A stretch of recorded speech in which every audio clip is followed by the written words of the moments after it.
Welcome to the Fear and Greed Afternoon Market Report for Wednesday, the 13th of October 2021, where in just a few minutes I tell you everything you need to know about what's happened in financial markets, economics and the world of business today. I'm Sean Aylmer.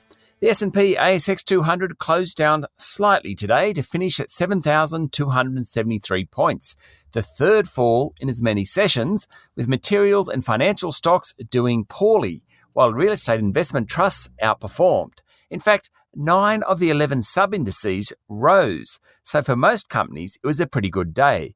But when 10 of the top 15 stocks are either banks or iron ore miners, then those sectors tend to rule the bourse. The iron ore miners did poorly on the back of a falling price of the commodity. Fortescue Metals was the worst performer of the top 200, off more than 5%, while Mineral Resources was down 4.5%. Rio Tinto dropped more than 3% and BHP was off 1%. Commonwealth Bank and Westpac fell more than 1%, while Bank of Queensland dropped more than 4%, notwithstanding it announced a jump in its cash profit. There are a couple of strong performers on the market today. GUD Holdings share price jumped almost 9% after it provided a market update yesterday that impressed investors. Its automotive division and Davey Water Products businesses are performing really well. Bubs Australia isn't in the top 200, but it's still worth a mention today. Its share price jumped 40% after reporting a recovery in sales, and fellow infant formula group A2 Milk's share price rose 13%.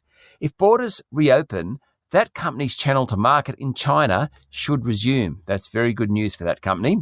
And a Fear and Greed favourite, EnviroSuite jumped 9% today after announcing a deal to monitor noise pollution with NASA. The Star Entertainment Group also did well, up more than 6.5%, recovering some of the ground it's lost in the last few days. Among the large caps, the best performers were property groups Goodman and Scentre, both up more than 2%.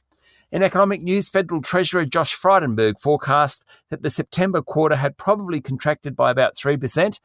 The Westpac Melbourne Institute Consumer Confidence reading fell by 1.5%, but it still remains positive. The COVID news continues to improve, mostly because the vaccination rollout is going well. Both premiers of Victoria and New South Wales are expected to make further announcements about removing restrictions in coming days.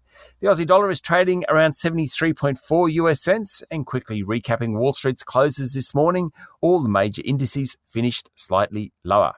That's it for the afternoon market report for Wednesday, the 13th of October 2021. Join Michael Thompson and I tomorrow morning for the Thursday edition of Fear and Greed. I'm Sean Aylmer. Enjoy your evening.